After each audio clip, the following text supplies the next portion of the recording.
नमस्कार आमी डॉक्टर दिनेश रुंगटा दिशा आई हॉस्पिटले Victoria retinal surgeon. सो এখন আমি একটা চিকিৎসার মধ্যে আপনাকে জানাই কী কী চিকিৎসা হতে পারে। যখনই চোখে পর্দায় জলটা জমে, মাঝখানে জলটা জমলে আমরা দেখতে অসুবিধা হয়, তাই জন্য গোটা পৃথিবীতে একই চিকিৎসা, যেখানে আমরা ইঞ্জেকশনটা দিই, ইঞ্জেকশনটা দিয়ে আমরা জলটাকে কমাই।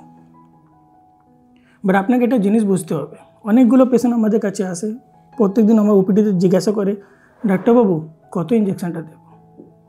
তাহলে আমি ওনাদেরকে একটাই জিনিসই বোঝাই, আপনার মেন কারণটা কি? ডায়াবেটিস।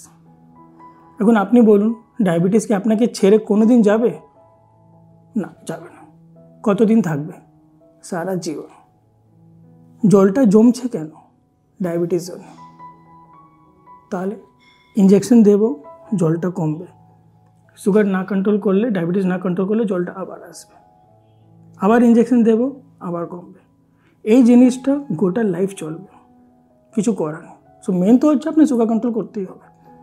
এখন ইঞ্জেকশন অনেক রকমের আছে, অনেক কস্টলিও আছে, সবার জন্যে পসিবল হয় না ইঞ্জেকশনটা অ্যাফোর্ড করার জন্য।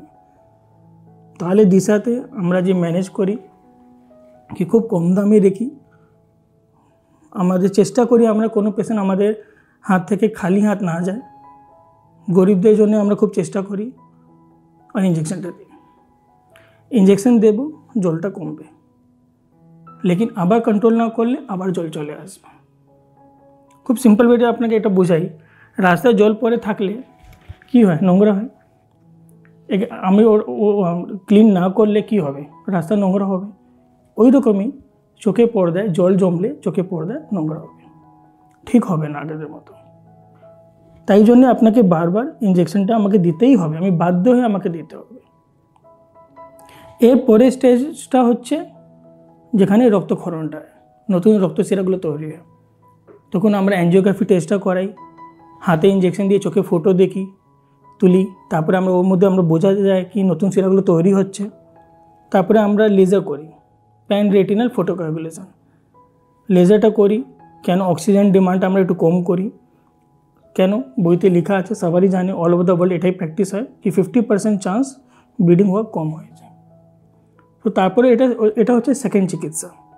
লেকিন অনেকজন পেশেন্টে ব্লিডিং হয়ে যায়, ও মাকড়সা জাল তো একটু একটু ছিল, ওটা ঠিক আছে, ওর মধ্যে মোটামুটি লেজার করলে কাজটা হয়ে যায়। লেকিন অনেকজন পেশেন্ট আছে, ডাক্তারবাবু আমি কিছু দেখতে পাচ্ছি না, চোখের সামনে একটা কালো অন্ধকার বড় করে, কিছুই বোঝা যায় না, একটা চোখ বন্ধ করলে উনি শুধু আলোই বুঝতে পারে। এই মানেটা হচ্ছে ভিট্রাস হেমরেজ হয়ে গেছে, চোখের ভিতরে পুরো রক্ত জমে গেছে। আপনিও দেখতে পাচ্ছেন না, আমিও শুধু রক্ত দেখতে পাচ্ছি, আমি চোখে পর্দায় দেখতে পাচ্ছি না। তাহলে ইঞ্জেকশনও দিতে হয়, নাহলে অনেক পেশেন্টে অপারেশন করতে হয়, অপারেশন করে রক্ত পরিষ্কার করতে হয়, আর তাহলে পেশেন্ট একটু দৃষ্টি পায়। লেকিন এই যে এফেক্টটা হয়ে যাচ্ছে, তাহলে অনেকগুলো চোখে পর্দা, অনেকগুলো কন্ডিশনগুলো নিয়ে চোখে পর্দা একটু উইক হয়ে যাচ্ছে।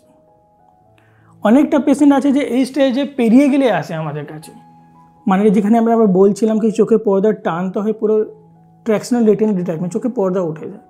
ওখানে তো পেশেন্টকে অপারেশন করতে হয়, আমাদেরকে তেল দিতে হয়, নাহলে গ্যাস দিতে হয়, আবার তেলটা বার করতে হয়, অনেক লং প্রসিডিওর চলে। এর মধ্যে আমরা যত চেষ্টা করি, ঠিক আছে আপনি দৃষ্টি পাবেন, লেকিন আগের মতো কোনো দিন পাবেন। সো এইরকম হচ্ছে নানা রকমের ট্রিটমেন্টের অপশানস, নানা রকমের এটা হচ্ছে আপনার অসুবিধা। সো যেটা মেন জিনিস যেটা বলতে চাই, ডায়াবেটিস কন্ট্রোল করা খুবই দরকার। এই কন্ট্রোল না করলে ডায়াবেটিক রেটিনোপ্যাথি হবে, আপনার অসুবিধা হতে পারে।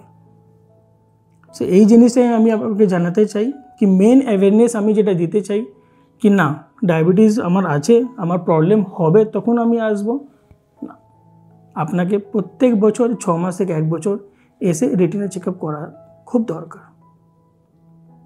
নানা রকমের ব্রাঞ্চ আছে আমাদের, অনেকগুলো ব্রাঞ্চ আছে, আপনি কোনো ব্রাঞ্চে রেটিনা ডক্টর কাছে আসুন, সুগারটা কন্ট্রোল করুন, আর 6 মাস বছরে একবার রেটিনা চেক আপটা করান।